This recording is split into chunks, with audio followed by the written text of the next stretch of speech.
Que está a su lado en esta tarde, dígale, hermano, Dios le bendiga, cuánto me alegro de verle en el día de hoy aquí en la reunión. Y a todos los que están en casa siguiendo esta retransmisión, les saludamos también, le damos la bienvenida y que el Señor les bendiga grandemente. Gloria al Señor. Después de este hermoso tiempo de alabanza y de adoración,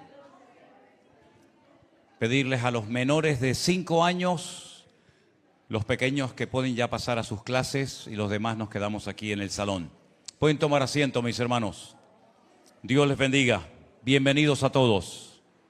Aleluya. Como bien saben ustedes, hemos también estado nosotros de viaje últimamente y hay 3 cosas que quisiera destacar de este último viaje. Primero, estuvimos en un pueblo en el cual yo nunca había estado, de la provincia de Huesca, llamado Barbastro. Quédense con estos nombres: Barbastro, provincia de Huesca, y con 2 nombres, nuestro hermano José y su esposa Ana.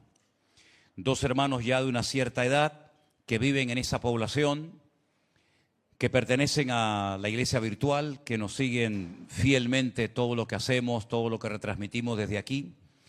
Y para ellos fue una alegría tremenda, inmensa, el poder ir toda la familia a visitarles. Son 2 hermanos que han sufrido muchísimo, muchísimo. Él vivió 8 años en la montaña solo. 8 años en la montaña solo. Eso sí que es un verdadero superviviente. Y no estas tonterías que ponen en la televisión, ¿no? Un hombre que se enfrentó con manadas de lobos, un hombre que se enfrentó con osos, que en una ocasión le vino una luz de nieve encima y quedó totalmente sepultado. Él y otro señor que estaban por allí cuidando ovejas. Este señor murió asfixiado detrás de toneladas de nieve. Él quedó totalmente sepultado, pero su perro, porque él era pastor, cuidaba 700 ovejas en el monte. Su pastor lo encontró, escarbó y tiró de él y le salvó la vida. Una historia, es impresionante hablar con este hombre, todas las anécdotas que tiene, cómo logró rehacer su vida. Su padre murió en un campo de concentración, ellos lo perdieron absolutamente todo y él se tuvo que ir a la montaña a salvar su vida. Y este hombre un día ya no daba más, estaba en un pueblo, le envenenaron todas sus ovejas por las cosas que pasan, ¿no? Celos, envidias, etcétera. Compró una cuerda nueva y se fue a un lugar a ahorcarse. Se puso la soga al cuello y cuando hizo el intento para quitarse la vida, la cuerda milagrosamente se partió. Y él estuvo años y años enfadado con Dios, disgustado, airado con Dios de una manera que no se pueden ustedes ni imaginar. Le decía a Dios, ¿por qué? ¿Por qué perdí a mis padres? ¿Por qué perdí a mis hermanas? ¿Por qué me ha pasado esto? ¿Por qué me echan de todas partes? ¿Por qué tengo que vivir como un animal en una montaña? Bueno, una vida realmente para escribir un libro, una enciclopedia y para hacer una película. Hasta que finalmente conoció a la esposa que hoy en día tiene, nuestra hermana Ana. Se casaron y los 2 están en ese pueblo de Barbastro, solitos los 2, y fuimos a visitarlos. Y fue tanto para ellos como para nosotros una experiencia realmente preciosa. No se lo esperaban, ella estaba tan nerviosa, comimos con ellos en casa y para ellos fue, yo creo que algo realmente inolvidable, ¿no? Porque están solos en ese pueblo y siguen todas las retransmisiones, siguen los cultos, los devocionales, en fin, todo lo que hacemos, ¿no? También tuvimos la oportunidad de ir a Andorra. Andorra no es un pueblo, Andorra no es una ciudad, Andorra es un pequeño país entre montañas. Es algo muy, muy curioso, ¿no? Y yo me lo imaginaba más pequeño, pero Andorra es bastante larga, ancha no, porque no puede crecer, porque tiene una montaña gigantesca a la derecha y otra a la izquierda, está en medio de los Pirineos, y detrás de esas montañas hay otras montañas y otras y otras. Y allí estuvimos con un grupo de hermanos que también nos atendieron de maravilla. Hay un matrimonio, él es de Valencia, ella es argentina, de origen sirio, y ellos tienen un restaurante. Era el día libre de ellos y él, como buen valenciano, nos hizo una paella enorme y abrió el restaurante para nosotros y para todos los que nos dimos cita. Y fue un tiempo realmente precioso el que pudimos estar con los hermanos muy agradecidos. Ellos no tienen iglesia, no tienen un pastor físico. Y cuando uno sale por ahí, me imagino que Anderson, ahora que ha estado por allí junto con Alberto, por Colombia, por Perú, nosotros que hemos estado por otros lugares visitando hermanos, ¿cómo valoran? ¿Cómo valoran un culto? ¿Cómo valoran una predicación? ¿Cómo valoran una visita, no? A veces la gente lo tiene todo y no lo valora, y sin embargo los que no tienen prácticamente nada, pues se esfuerzan, valoran cualquier detalle, ¿no? Cualquier oportunidad que tengan para aprender, para recibir de la palabra de Dios. Y estuvimos con ellos, hicimos una reunión en el camping, donde nos estábamos quedando allí alrededor de las caravanas, en el suelo, unos sentados, otros de pie. Tuvimos una reunión, en esa ocasión les compartí a los hermanos acerca de la vida de los primeros cristianos, que se relata en el libro de los Hechos, cómo eran los primeros cristianos, cómo vivían, la unidad que había entre ellos, el amor, la generosidad, cómo tenemos que imitar el ejemplo de aquellos primeros cristianos, hermanos nuestros en la fe. Y bueno, después ya de ahí nos fuimos a Zaragoza, la tierra donde nació mi padre y donde me pude encontrar con un primo hermano que hacía años que no veíamos. Nos encontramos con él. Fue un tiempo también muy bonito. Mis hijas, por ejemplo, no conocían a mi primo hermano, ¿verdad? Él es hijo de una hermana de mi padre que ya también falleció. Todos los hermanos de mi padre eran 5, todos eran ya muy mayores, todos ya murieron, pero me quedan muchos primos y mucha familia por allí. Y en Zaragoza hay un grupo muy hermoso de hermanos.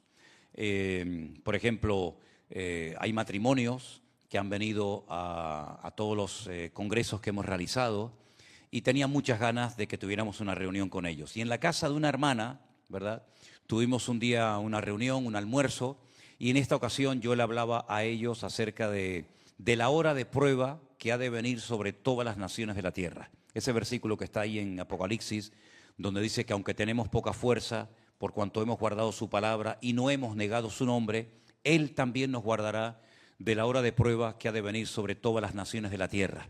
Tuvimos una reunión muy bonita, después los hermanos pusieron comida. Yo me imagino que en Perú también les habrán puesto comida y en Ecuador, pero allí en Zaragoza ponían y ponían comida. Fue un momento muy bonito. Después terminamos todos juntos, abrazados, cogidos de la mano en el salón de la casa, orando. Y hermanos, no se quejen de calor, ¿eh? Cuando salimos de la casa, ¿saben cuánta temperatura había en la puerta de la calle? 46 grados. 46 grados con un viento terrible que parecía un horno aquello, ¿no? Hemos pasado mucho calor, nos hemos quemado vivos en todas partes donde hemos ido. Ha hecho mucho calor. La tierra de mi padre, donde él era de Zaragoza, no tiene término medio. O te mueres de frío en invierno o te mueres de calor en invierno. Y estuvimos allí, en invierno te mueres de frío y en verano te mueres de calor, ¿vale?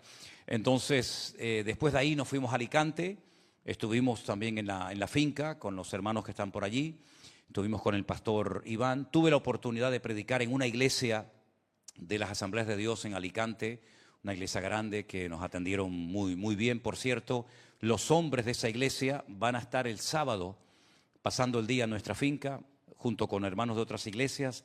Nos han pedido la finca y van a ir 120 hombres a pasar, para que vean que los hombres también organizan alguna cosita de vez en cuando, ¿no? No solamente ustedes las mujeres. 120 hombres se van a dar cita el día sábado en la finca, y la verdad es que la finca cada día está más bonita. Está muy bonita, está hermosa, y bueno, la verdad es que estamos también muy contentos, ¿no?, de esa propiedad que ahí está, que ahora se va a utilizar dentro de poquito. El campamento empieza el día... El día 23, ahí tenemos el anuncio. El día 23 de julio de este mes empieza el campamento de jóvenes, aunque hay un campamento también para niños, para adolescentes. Ahí tienen todas las fechas. Por favor, tomen nota, oren por estas actividades, son las actividades típicas de verano. Oren por ellas y si pueden asistir, sería estupendo. En esos campamentos Dios habla mucho. En esos campamentos Dios trata mucho con las personas que asisten, jóvenes, niños y adolescentes, y les pido que por favor estén orando por estas actividades. Bueno, hermanos, vamos a disponernos a compartir la palabra en esta tarde. ¿Estamos preparados? Amén. Cierra tus ojos un momentito, vamos a orar y después vamos a abrir la palabra de Dios por la carta de Santiago, el capítulo 1. Señor, queremos darte gracias por todas las cosas que nos estás permitiendo ver, disfrutar y hacer para ti, Señor. Gracias por todos nuestros hermanos que han podido ser visitados y ministrados a través de estos viajes que hemos realizado, a través de los viajes que ha hecho también nuestro hermano Alberto, nuestro hermano Anderson.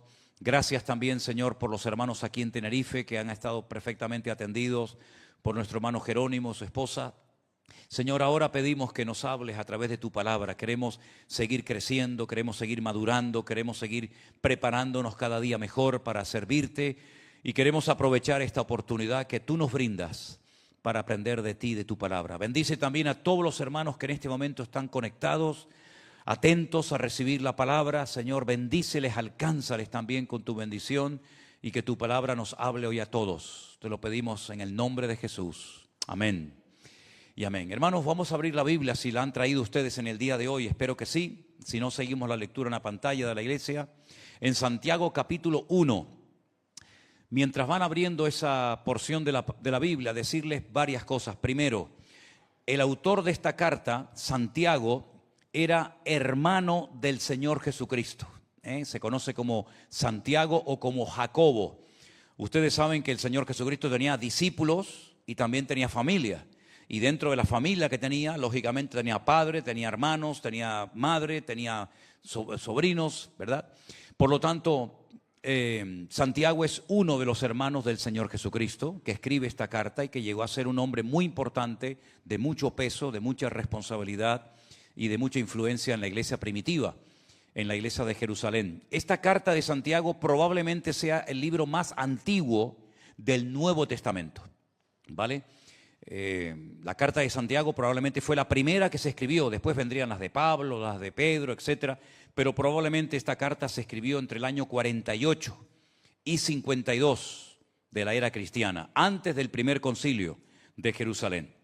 Dicho esto, vamos a leer a partir del versículo 1. Santiago 1:1 dice así la palabra del Señor.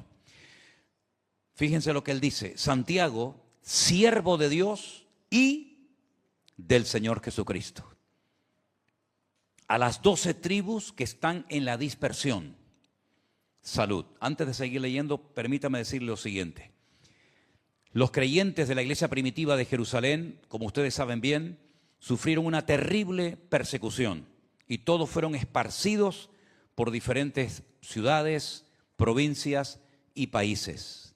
Muchos de los que se fueron, por no decir la mayoría, eran creyentes, miembros de la iglesia primitiva, y ahora están sin iglesia, sin pastor, sin casa, sin nada, y Santiago se pone en contacto con esos hermanos que lo han perdido todo y que no han sido muy bien recibidos en los lugares, en los países donde ellos han ido, convertidos con el mensaje del Evangelio, y Santiago decide en su corazón, inspirado lógicamente por el Espíritu Santo, escribirles una carta a esos miles y miles de hermanos que habían sido miembros de la iglesia primitiva, que lógicamente formaban parte de las 12 tribus de Israel, ¿de acuerdo? Entonces en el versículo 2 él le dirige este mensaje: hermanos míos, tened por sumo gozo cuando os halléis en diversas pruebas. Ya están pasando por pruebas los hermanos. Están siendo perseguidos, no solamente en Jerusalén, sino que cuando han llegado a otras provincias, a otras ciudades, a otros países, siguen siendo perseguidos, siguen siendo probados. Y por eso Santiago les dice: hermanos, tengan gozo en medio de las pruebas, en medio de las aflicciones, sabiendo que la prueba de vuestra fe, ¿qué produce? Paciencia. Mas tenga la paciencia su obra completa, para que seáis perfectos. Si te suena fuerte la palabra perfecto, sustitúyela por la palabra completos, que es lo mismo. Sean completos y cabales, sin que os falte cosa alguna. Versículo 5. Y si alguno de vosotros tiene falta de sabiduría, dice la Biblia, pídala a Dios, el cual la da a todos abundantemente y sin reproche, y le será dada. Pero, el requisito lo pone aquí: pida con fe, no dudando nada, porque el que duda es semejante a la onda del mar, que es arrastrada por el viento y echada de una parte a otra. No penséis pues que quien tal haga que recibirá cosa alguna del Señor. Ahora da una declaración muy interesante, ¿no? Y que tendríamos que preguntarnos de vez en cuando si yo soy así. Porque si somos así tenemos un gran problema. Dice que, por ejemplo, el hombre de doble ánimo, el hombre fluctuante, el hombre sin profundas raíces, el hombre que no sabe lo que quiere, el hombre que hoy dice sí, mañana dice no, el hombre que ahora está, mañana se va, el hombre que ahora entra, mañana sale. Es decir, el hombre que no sabe ni dónde está, que lo dice la Biblia que es como el de doble ánimo o de doble corazón, como dice el texto, es una persona inconstante. Inconstante en todos sus caminos. Y todo lo que hace en el trabajo, en la familia, en la iglesia, en el ministerio, una persona de doble ánimo es inconstante en todo. Y no hay peor enemigo que la inconstancia en la vida de un creyente que quiere ir en serio con el Señor. Ustedes saben que hay un versículo que dice que tenemos que hacer todo lo contrario. Estad firmes y constantes, creciendo en la obra del Señor siempre. Eso es lo que tenemos que ser. Personas constantes. ¿Lleva tiempo aprender a ser constante? Por supuesto. Dímelo a mí, que era el más inconstante del mundo. Pero se puede alcanzar ese objetivo de ser constante, de ser perseverante, de ser fiel al Señor.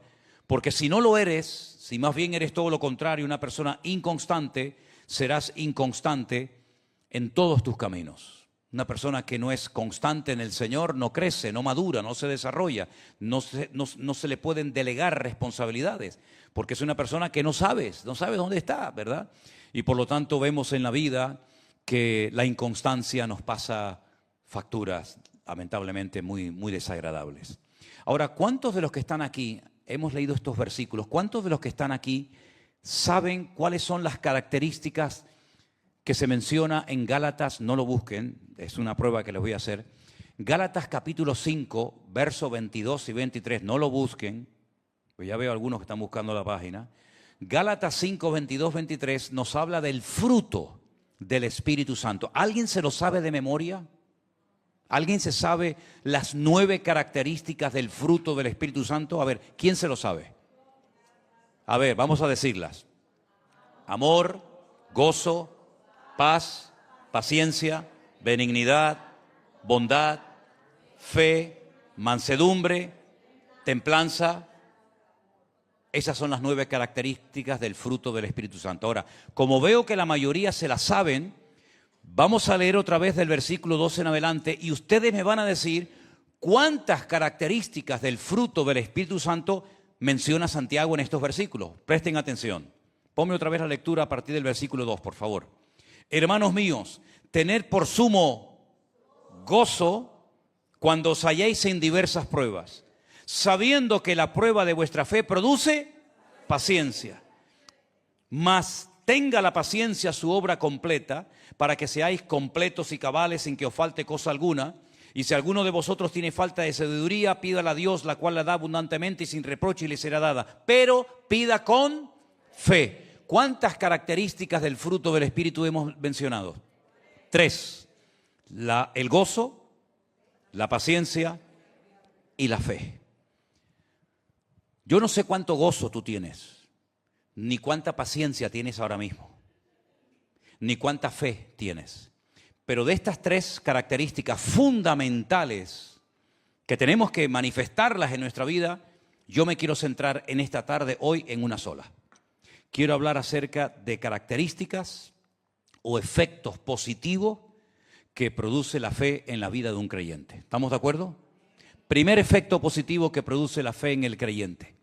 Nos ayuda a soportar las pruebas. Es decir, el trato de Dios.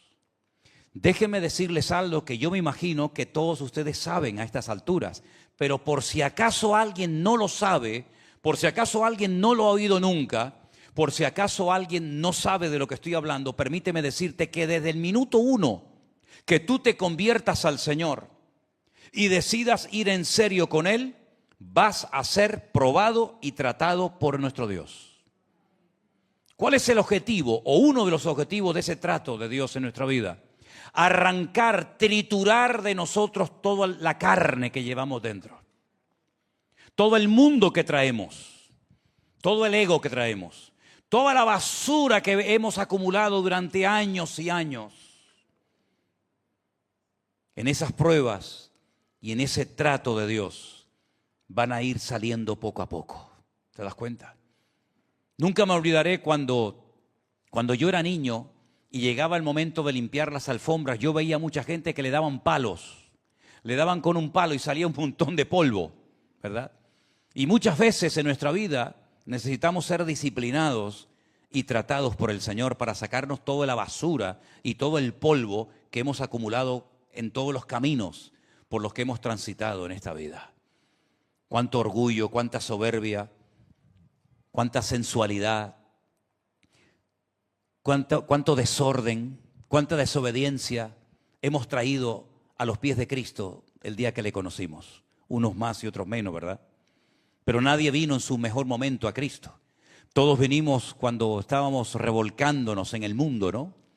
Y el mundo pues se nos pegó en nuestra forma de mirar a la gente, nuestra forma de reaccionar cuando no nos caía bien la persona, la forma incluso hasta de vestirnos, porque hay gente que se viste y en vez de cubrirse lo que hacen es como con la forma como se visten, se están descubriendo realmente cómo son por dentro, ¿no? Todo ese mundo que se nos ha ido pegando, esas costumbres, todas las películas horribles que vimos, toda la pornografía, todo el desorden que había en nuestra vida, vamos a llamarlo carne, ¿sí? Vamos a llamarlo mundo. Cuando venimos a Cristo y Él nos perdona, eso no significa de que yo así en un momento he cambiado. Una cosa es que mis pecados hayan sido perdonados y otra cosa es que yo haya sido cambiado por Cristo en ese momento. Nadie cambia de la noche a la mañana. ¿Cuántos están de acuerdo conmigo? Nadie cambia de la noche a la mañana. Es un trato, es un día a día, es una disciplina. Y a veces nosotros nos resistimos a ser tratados por el Señor. Pero te voy a decir algo, mi hermano y hermana, en esta tarde.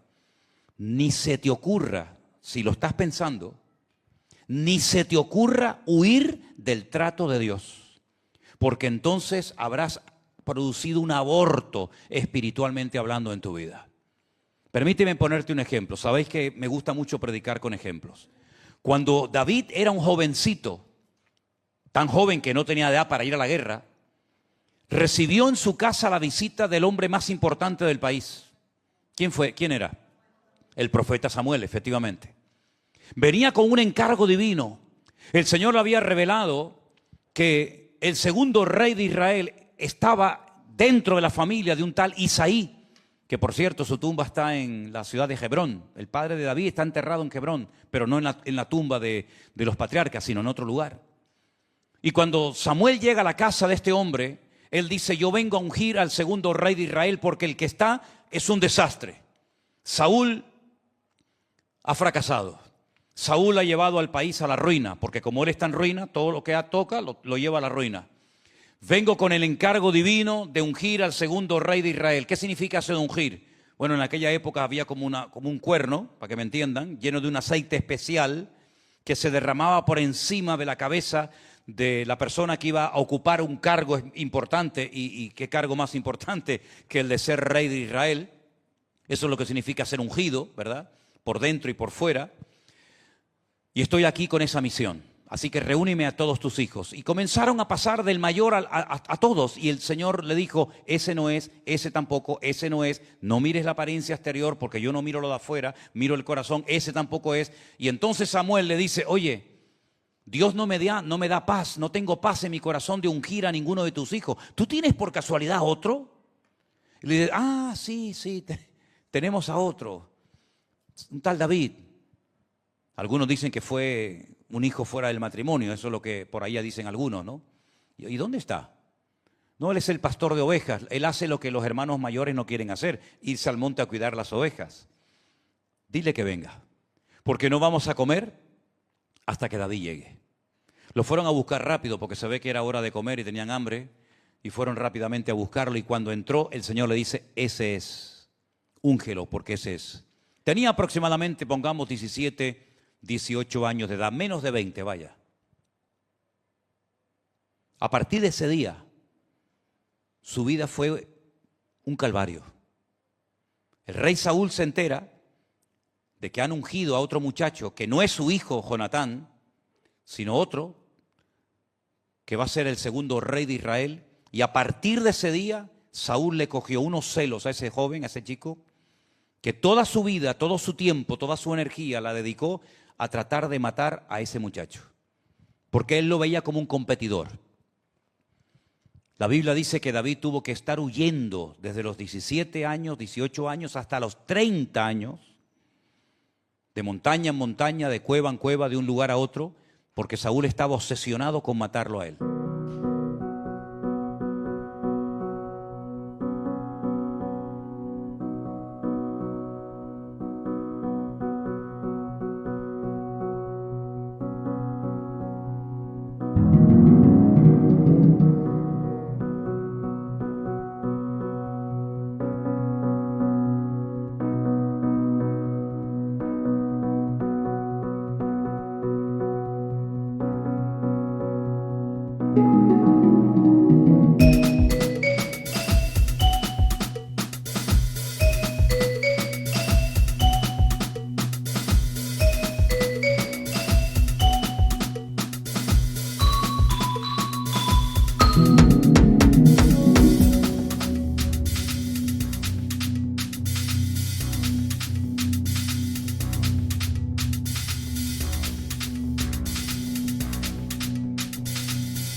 Todo lo que intentó le salió mal, pero lo intentó.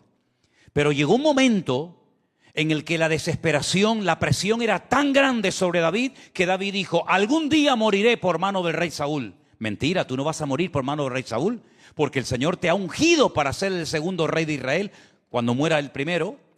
Por lo tanto, Saúl no te puede matar, porque entonces la profecía no se cumple. Hermanos, si leemos en la palabra una promesa, no le llevemos la contraria a Dios. Si Dios dice: voy a estar contigo todos los días hasta el fin del mundo, no le lleve la contraria a Dios. ¿Estará? ¿No estará conmigo el Señor? ¿Qué dice la Biblia? ¿Que estará? Pues estará. Si el Señor te ha ungido y te ha dicho que tú vas a ser el rey de Israel, ¿cómo se te ocurre decir que algún día Saúl acabará con tu vida? Lo que él pensaba le salió por la boca y le traicionó. Y entonces, ¿sabes? Tomó una decisión totalmente equivocada. Se fue a vivir con los filisteos, es decir, con el enemigo. Y frenó el trato de Dios en su vida. Lo frenó porque Dios te quiere probar aquí, no allí. Allí no te va a perseguir nadie. Allí te van a reír la gracia. Allí vas a ser recibido y allí no vas a crecer. Si buscas el lugar cómodo y fácil, no vas a crecer. Serás un niño malcriado toda tu vida. Quédate aquí, aquí en el fuego, en la prueba, aquí quédate. Y ahí Dios te va a probar. Y ahí vas a crecer y ahí vas a madurar. ¿Y cuántas veces tenemos la tendencia de decir que no aguanto más, es que no me entienden, es que no me comprenden, es que no me usan, es que esto? Y dile todo lo que quieras a Dios. Pero el que quiere y tiene que probarnos a nosotros es nuestro Dios. Porque dice la Biblia que las pruebas de Dios no son para nuestra destrucción, son para nuestra edificación, para nuestro crecimiento y nuestro desarrollo espiritual. ¿Cuántos dicen amén? Por lo tanto, si Dios te ha dado fe, la pregunta es: ¿para qué la quiero? Para la hora de la prueba. Eso es lo que dice la Biblia, que la prueba de vuestra fe produce paciencia. Si tu fe no es probada, nunca tendrás paciencia. A la primera de cambio te mandas a mudar. Segundo efecto positivo de la fe en nosotros: nos ayuda a vivir o actuar sabiamente. Cuando una persona actúa por emociones, por impulsos, por sentimientos, habla, piensa y actúa malamente. Pero cuando una persona actúa o habla en fe, actúa sabiamente. Y eso es lo que necesitamos en estos días. Pedirle al Señor que nuestra fe crezca y madure de tal manera que yo cuando hable no hable tonterías, sino hable como Dios quiere que hable. La fe me ayuda a soportar el trato, las pruebas de Dios. Y la fe me ayuda a vivir sabiamente con mi familia, con mis hermanos, en el trabajo, en la universidad, en la iglesia o donde quiera que yo me encuentre.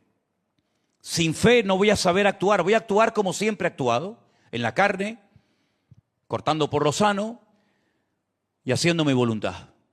Sin embargo, la fe nos ayuda a aceptar la voluntad de Dios para nuestra vida y actuar sabiamente. Según vemos el desarrollo de los distintos temas que se tratan en la carta de Santiago, vemos que la fe además produce en nosotros un tercer efecto tremendamente positivo, y es que nos ayuda a dominar la lengua. ¿Cuántos dicen amén? Ese pequeño miembro que dice que está entre los miembros de nuestro cuerpo, ¿verdad? Pero Santiago dice, fíjate, un barco tan grande, de cientos, de miles de toneladas, ¿qué es lo que lo mueve? ¿Qué es lo que lo controla? Un pequeño timón que no se ve, que va debajo del agua. Y cuando mueves ese timón, que en proporción con el tamaño de la nave es algo muy pequeño, hace que vaya a estribor o a babor, que vaya a un lado o vaya a otro. Exactamente igual. Dice, tú irás a un lado o a otro por un pequeño timón que tienes, que se llama la lengua. Y para poder utilizar nuestro vocabulario adecuadamente, tenemos que estar dominados por la fe que el Señor puso un día en nuestros corazones. Porque si no tenemos esa fe viva, vamos a hablar negativamente, vamos a hablar en la carne, vamos a hablar con quejas, vamos a hablar con lamentos, etcétera, etcétera. Y eso te va a hacer un daño terrible a tu desarrollo y a tu crecimiento espiritual. Tercer factor positivo. Cuarto, nos ayuda la fe a someternos a Dios y a su voluntad. Si no tenemos fe en el trato de Dios para mi vida, si no me fío de ese Dios que me está comenzando a cambiar, yo no voy a poder someterme a ese Dios. Yo me someto a Él porque sé que Él cuida de mi vida. Yo me someto a Dios porque sé que Él tiene lo mejor para mi vida. Pero nunca me voy a someter a un Dios que no conozco, a un Dios que no honro, a un Dios que verdaderamente no he tenido un encuentro personal con Él. Fíjate los efectos positivos de la fe, si verdaderamente es una fe genuina y no una fe emocional. Porque la fe verbal, la fe emocional, la fe, digamos, mental no sirve para nada. Es la fe que se manifiesta en obras. Porque Santiago también dice que la fe sin obras está muerta. Un quinto efecto de la fe en nosotros, positivo por supuesto, es que trae firmeza y nos ayuda a desarrollar el carácter de Cristo en nosotros. Repito, una fe genuina y bien depositada y puesta en Dios trae firmeza a mi vida, que es lo contrario a todo lo que es inestabilidad o inconstancia, y produce el carácter de Cristo en mi vida. El carácter de Cristo, ¿dónde lo puedo encontrar? Por ejemplo, en las bienaventuranzas, Mateo 5. ¿Dónde lo puedo encontrar? En el fruto del Espíritu, Gálatas 5, verso 22-23. Cómo era Cristo, cómo hablaba, cómo pensaba, cómo actuaba cuando era, presionado por los religiosos de la época. Ahí lo vemos. Y un sexto efecto positivo de la fe en nuestra vida es que la fe me ayuda a vivir bajo presión. No digo que sea toda la vida ni todo el tiempo, pero habrá momentos en los que Dios te quiere enseñar a vivir bajo presión. Te quiere enseñar a vivir con todo el viento en contra. Y te quiere enseñar a depender única y exclusivamente de Él. Y sin una fe estable, firme y robusta en el Señor, no vas a poder vivir bajo presión. Por eso yo digo que cantar no cuesta nada. Nos podemos quedar aquí 3 horas cantando y eso no cuesta nada. Podemos estar aquí alabando al Señor y cantando y es una maravilla, es una gloria, pero ahí no estamos siendo presionados, no estamos siendo tratados. Dios no trata con tu carácter, Dios no trata con tu paciencia, Dios no trata con tu temperamento cuando alabas al Señor, no. Pero es en la vida real, la vida práctica, en tu relación con los demás, donde ahí comienzas a experimentar si verdaderamente el carácter de Cristo aflora en tu vida o todavía hay más carne que espíritu dentro de ti. Voy a repetir los 6 efectos positivos de la fe, por si alguien está tomando nota. Primero, nos ayuda a soportar las pruebas o el trato de Dios, como prefieras. Número 2, nos ayuda a actuar, a hablar, a vivir sabiamente. Número 3, nos ayuda a dominar la lengua o el vocabulario, porque muchas veces parece que creemos o pensamos una cosa y luego hablamos de otra manera. Cuarto, nos ayuda a someternos a Dios, a su voluntad, a su palabra. Quinto, trae firmeza y desarrolla el carácter de Cristo en nuestra vida. Y sexto, nos ayuda a vivir bajo presión en el caso de que el Señor quiera tenernos un tiempo bajo presión. Estos hermanos que recibieron esta carta lo habían perdido absolutamente todo. Ellos estaban en una buena iglesia, con un liderazgo extraordinario. Imagínense ustedes tener a los discípulos de Cristo como pastores. Hoy predicaba Juan, mañana predicaba Santiago, otro día predicaba Pedro. No había queja en cuanto a eso. Pero de la noche a la mañana lo perdieron todo. ¿Y quién fue el que permitió esa persecución contra la iglesia? ¿Quién la permitió? Díganlo si lo saben. La permitió el Señor. Por eso cuando a veces hay gente que dice, dele gracias a Dios en lo bueno y en lo malo. ¿Han oído eso alguna vez? Hermano, dele gracias a Dios en lo bueno y en lo malo. Pero eso no dice la Biblia. Eso no dice la palabra de Dios. La palabra de Dios dice dar gracias a Dios en todo. Porque no es que haya cosas buenas y cosas malas. Si yo estoy en la voluntad de Dios, si yo estoy creyéndole al Señor y estoy alineado con Él y con su palabra, todo lo que viene a mi vida es bueno y es positivo. ¿No dice la palabra de Dios que los que aman a Dios, todas las cosas les ayudan a bien? Que no hay una de cal y una de arena, una buena y una mala. Dad gracias a Dios por todo, por lo que entendemos y por lo que no entendemos, porque algo sabemos y lo tenemos bien claro, y hoy se ha dicho en esta iglesia, porque Dios es bueno y para siempre es su misericordia. Los hermanos de Jerusalén lo perdieron todo, ya no había cultos, ya no podían hacer reuniones, ya no había Santa Cena, no había escuela dominical, no había culto de jóvenes, no había reunión de varones ni de mujeres. Todo lo perdieron así, de la noche a la mañana. Pero no solamente se cerró la iglesia, sino que tuvieron que salir corriendo y dejaron atrás sus casas, sus animales, sus ropas, los muebles, sus fincas, sus terrenos. Lo perdieron todo y tuvieron que salir corriendo con lo puesto. Y cuando llegan a Capadocia, a Bitinia, a Roma o a cualquier lugar del mundo donde fueran y reciben esta carta, lo primero que leen es: tened por sumo gozo cuando os halléis en diversas pruebas, sabiendo que la prueba de vuestra fe produce paciencia. A lo mejor alguno diría, pero nos podría haber dicho otra cosa, ¿no? Ahora encima nos dice Santiago, que era uno de los pilares y columnas de la iglesia en Jerusalén, que cuando estemos siendo probados tenemos que tener no gozo, sumo gozo. Algunos dirían, no lo entiendo. ¿Cómo voy a tener gozo si lo he perdido todo? No tengo nada. Y otra cosa quiero decirles, la historia nos demuestra que cuando llegaban a otros países, a otras ciudades y a otros pueblos, no los recibían con los brazos abiertos. No vayan a pensar ustedes que diría la gente, ¡ay, bienvenidos! Ahí vienen los cristianos. Ahí vienen los cristianos de Jerusalén. Vamos a darles casa, trabajo, terreno, vamos a darles finca, vamos a darles préstamos, ¿verdad? Para que puedan rehacer sus vidas. No. Es que cuando llegaban a los lugares donde fueron esparcidos, a veces eran tratados peor que del lugar donde salieron. Y así se pegaron años y años nuestros hermanos en la fe. Y uno se pregunta, Señor, ¿cómo aguantaba aquella gente? Porque si estudias lo que se conoce como historia de la iglesia o el desarrollo de la iglesia, por más de 300 años ese fue el estilo de vida de los cristianos.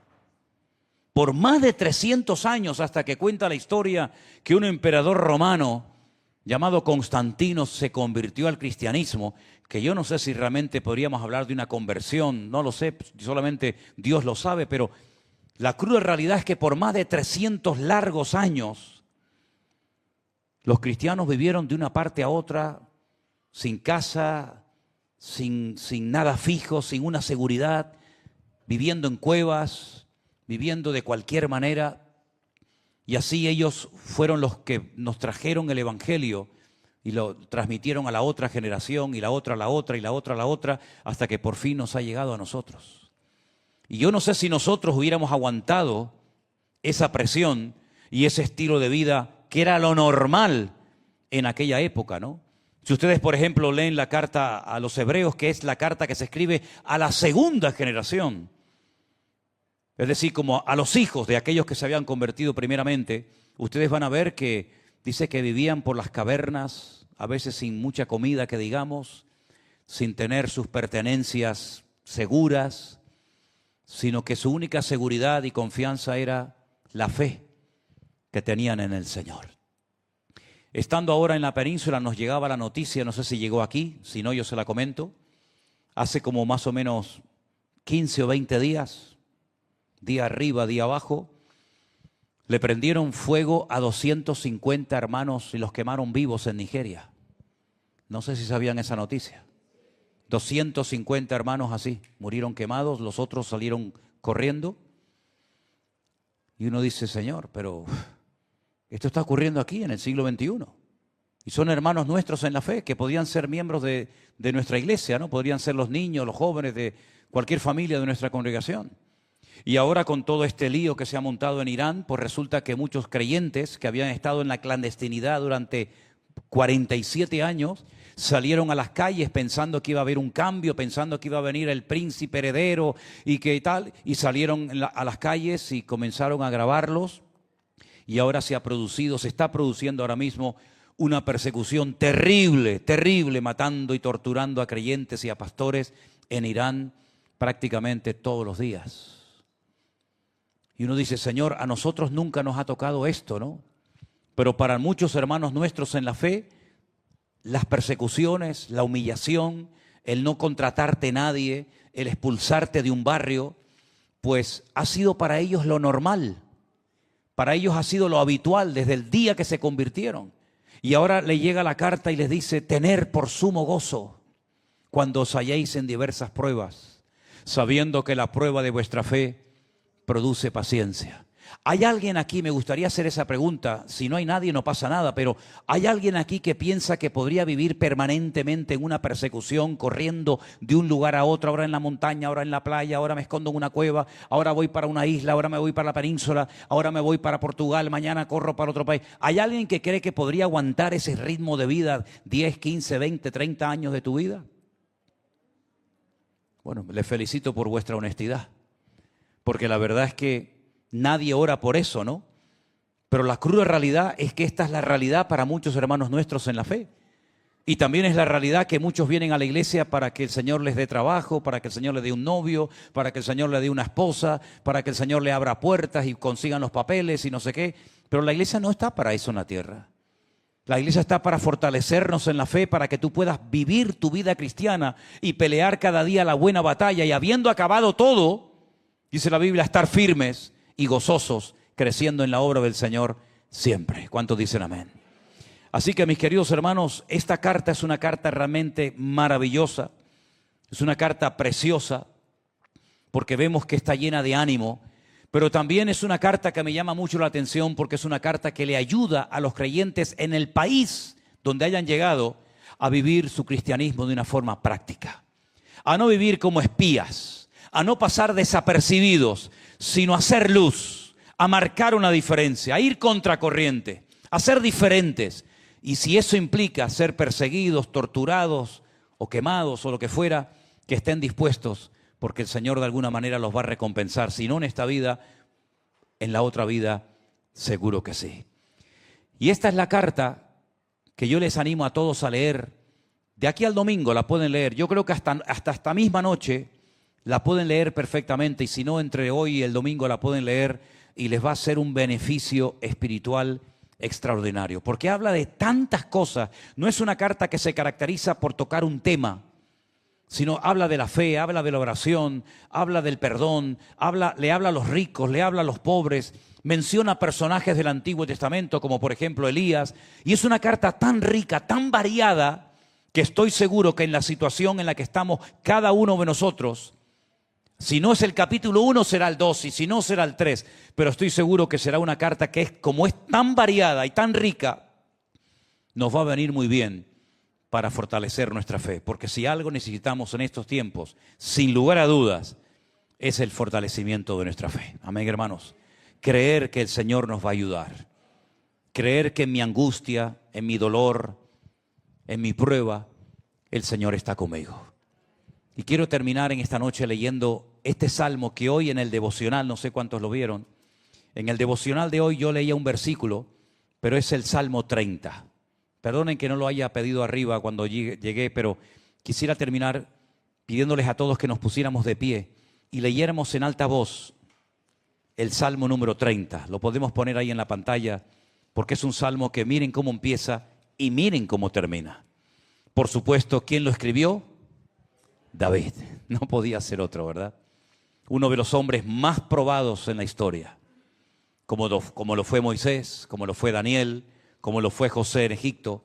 Miren este salmo, léanlo conmigo si lo tienen. Bueno, ahí está en la pantalla. Te glorificaré, oh Señor, porque me has exaltado y no permitiste que mis enemigos se alegraran de mí. Jehová, Dios mío, a ti clamé y me sanaste. Oh Jehová, hiciste subir mi alma del Seol. Me diste vida para que no descendiese a la sepultura. Cantad al Señor vosotros sus santos, celebrad la memoria de su santidad, porque un momento será su ira, pero su favor dura toda la vida. Por la noche durará el lloro y a la mañana vendrá la alegría. Lean otra vez conmigo esta parte, miren qué bonito. Por un momento será su ira, pero su favor dura toda la vida. Por la noche durará el lloro y a la mañana vendrá la alegría. En mi prosperidad, dije yo, no seré jamás conmovido, porque tú, Jehová, con tu favor me afirmaste como monte fuerte. Escondiste tu rostro, fui turbado. A ti, oh Señor, clamaré y al Señor suplicaré. ¿Qué provecho hay en mi muerte cuando descienda a la sepultura? Te alabará el polvo, anunciará tu verdad. Oye, oh Jehová, y ten misericordia de mí. Jehová, sé tú mi ayudador. Has cambiado mi lamento en baile. Desataste mi cilicio y me ceñiste de alegría. Por tanto, a ti cantaré, gloria mía, y no estaré callado. Jehová, Dios mío, te alabaré para siempre. ¿Cuántos dicen amén? Saben, hay una característica de todos los salmos, que todos terminan bien. A lo mejor empieza el salmista diciendo que está turbado, que está siendo probado, que está triste, que está afligido, que está angustiado, pero a pesar de que abre su corazón y expresa sus emociones y sentimientos, no hay ningún salmo que termine dejando al salmista, permítame la expresión, hecho polvo. El salmista empieza hablando de que está turbado, está afligido, está triste, pero termina diciendo, pero tú has cambiado mi lamento en baile. Quitaste mi cilicio. ¿Qué era el cilicio? Cuando la gente se afligía y lo pasaba mal, se vestían con ropas como de tela de saco de papas, para que me entiendan, ¿no? Y se echaban ceniza y polvo en la cabeza y se rompían las vestiduras, como diciéndole a la gente, estoy hecho polvo, estoy mal, acabo de enterrar a un hijo, me acabo de despedir de mi madre, se me está viniendo el mundo encima, estoy siendo probado, todo el mundo está contra mí. Y se cubrían con ceniza, se vestían de cilicio, se echaban tierra sobre las cabezas y lloraban y lloraban.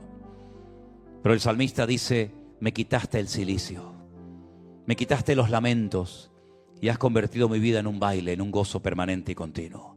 Y eso es lo que dice Santiago. Hermanos, ustedes están siendo perseguidos, han perdido familia, casas, animales, propiedades, pero gozaos en el Señor, porque vuestro galardón es grande en los cielos. Si solamente de todas las cosas que tenemos que aprender, que son miles, Si de todas las cosas de la vida cristiana que tenemos que aprender, solamente pudiéramos aprender esta, tener gozo en las pruebas, ya nuestra vida sería una maravilla. Gozarme cuando estoy siendo probado por el Señor. Cuando los hermanos de José vieron que su padre ya estaba muerto y lo enterraron, dice que tuvieron miedo, porque vieron que era un hombre poderoso, un hombre que podía destruirlos en un momento. Y les dice: acérquense a mí, vengan, escúchenme esto. Quiero que sepan una cosa: ustedes intentaron matarme, mis propios hermanos intentaron matarme. Ustedes me vendieron como si fuera un esclavo y estuve en la cárcel cumpliendo una condena por algo que nunca había cometido. Pero quiero que les quede algo bien claro: no fueron ustedes los que me vendieron y me trajeron a Egipto. Fue mi Dios el que me trajo a Egipto, utilizando vuestros celos, vuestras envidias y vuestros rollos. Fue Dios el que me trajo aquí. Así que tranquilos, no tengan miedo. Fíjate qué conocimiento tremendo. Un hombre que nunca tuvo una Biblia en la mano, Jamás en la vida José tuvo una Biblia, ni una letra de la Biblia en la mano. Nunca tuvo un pastor. Jamás asistió a una iglesia ni a una sinagoga. Pero él aprendió a depender solamente de su Dios. Y el Dios que lo llevó a Egipto fue el que lo cuidó, el que lo levantó, el que lo exaltó. Y en todas y en cada una de las pruebas por las que pasó, aprendió a poner su mirada y su confianza solamente en Dios. Sin padres, sin hermanos, sin pastor, sin amigos, sin familia, sin nada, se mantuvo agarrado al Señor. ¿No tenemos que aprender nosotros de ellos? ¿Qué tienen que aprender esos grandes hombres de la Biblia de nosotros? Nada. Nada. José, ¿qué tiene que aprender de mí? ¿Qué tiene que aprender David de mí? Nada. Pero nosotros de ellos lo tenemos que aprender todos. Amén, hermanos. Gracias, Señor, por tu palabra. Gracias, Señor, por tu paciencia. Perdónanos, Señor, por las veces que no entendemos que la mejor señal del mundo es ser tratado por ti, Señor. Que a todos los que tú aceptas por hijos, los disciplinas. Aunque ninguna disciplina al tiempo presente es motivo de gozo, pero después da fruto, dice tu palabra, fruto apacible de justicia. Señor, ayúdanos a madurar, a crecer y a tener una fe firme y robusta en tu palabra, en tu persona cada día. Y a poner en práctica esta enseñanza que hemos aprendido hoy, Señor. Que la atesoremos en nuestros corazones y no la olvidemos nunca, porque nos va a ayudar a crecer y a madurar como creyentes. En el nombre de Jesús. Amén y amén. Que el Señor les bendiga, mis queridos hermanos. Saluda a tu hermano, dile: hermano, ya sabes, a poner en práctica la palabra del Señor. Dios les bendiga, hermano.